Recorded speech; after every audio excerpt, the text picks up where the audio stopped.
मनुष्य के लिए यह गौरव की बात है कि वह परमेश्वर का युवराज है। इस पदवी को सार्थक बनाने के लिए उसे अपना व्यक्तित्व और कर्तृत्व ऐसा बनाना चाहिए जो उस गरिमा के अनुरूप हो।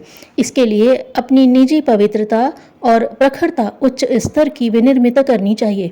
निजी अभिलाषाओं को इतना कम करना चाहिए कि उसे अपरिग्रही ब्राह्मण कहा जा सके। ब्राह्मण को भगवान भी अपेक्षाकृत अधिक प्यार करते हैं और चारों वर्णों में उसकी श्रेष्ठता मानी गई है। इसका एक ही कारण है कि उसका निजी निर्वाह अत्यंत साधारण होता है और अभिमान इतना गलित होता है कि भीख मांगने में भी अवमानना अनुभव न करे। यह नम्रता की चरम सीमा है। जिस तरह फलों से लदे वृक्ष की हर डाली नीचे झुक जाती है, आत्मगौरव की अनुभूति और लोक प्रतिष्ठा की प्राप्ति का एक ही मार्ग है, पुण्य परोपकार में रसानुभूति और लोक सेवा में निरंतर प्रवृत्ति। जो इस मार्ग को अपनाते हैं वे हर घड़ी अपनी और दूसरों की दृष्टि में गौरव गरिमा से भरे पूरे माने जाते हैं। इसके बिना अन्य पगडंडियां खोजने वाले कांटों में उलझते और भटकाव में फंसते हैं। दो भाई परलोक सुधारने के उद्देश्य से तीर्थ यात्रा पर निकले। रुपए पैसों की उनके पास कोई कमी नहीं थी। पुण्य कमाने के लिए उन्होंने बुरे, पवित्र, अपवित्र धन की आवश्यकता है या नहीं, यह बिना देखे ही धन बांटा और तीर्थ पर चल दिए। रास्ते में देखा एक व्यक्ति ठंड से ठिठुर रहा है। अब तो उनके पास आवश्यकता पूर्ति हो सके इतना मात्र ही धन था, सो कुछ सहायता कर नहीं सके। तभी उन्होंने देखा कि एक निर्धन गृहस्थ भी उस रास्ते से गुजरा और शीत से ठिठुरते हुए उस व्यक्ति के बदन पर उसने अपना कोट उतार कर रख दिया। छोटा भाई बोला, भैया मुझे लगता है कि इस व्यक्ति के दान पुण्य की तुलना में हमारी संपत्ति का दान व्यर्थ है। बड़ा भाई कुछ न कर सका। दान सुपात्र को दिया हुआ ही सार्थक होता है। केवल धनी हो जाना, धन की चौकीदारी का बोझ अपने सिर पर लाद लेना, उसके संवर्धन और संरक्षण में जीवन को खपा देना कोई बुद्धिमानी नहीं है। इसी प्रकार शरीर बल, विद्या, पद, प्रभुता आदि भी हैं। इनका उद्देश्यहीन संचय और संरक्षण निरर्थक है। ऐसा संचय किसी काम का नहीं, उससे किसी को सुख नहीं मिल सकता।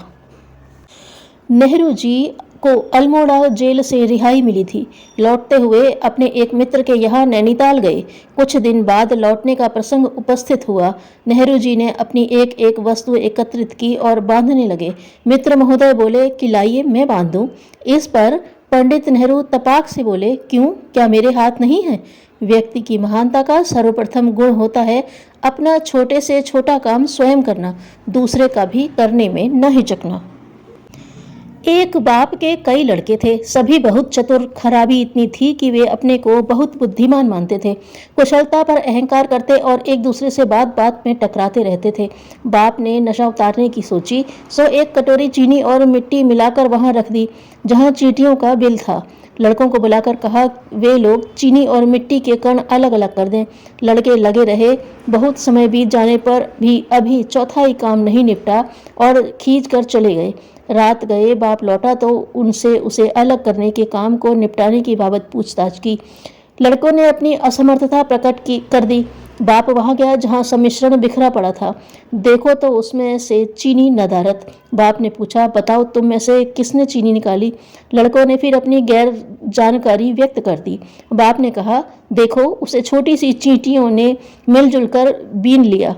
एक तुम हो जो चींटी जितना भी अकल नहीं रखते और उनकी तरह मिलजुल कर काम नहीं कर सकते। लड़कों की अहंता चली गई। वे चींटियों से लगन, समझदारी और मिलजुल कर काम करने की शिक्षा लेकर तदनुसार चल पड़े। ज्ञान और मोह का प्रसंग चल रहा था। मिलिंद ने पूछा, भंते, क्या ऐसा हो सकता है कि बार बार जन्म न लेना पड़े?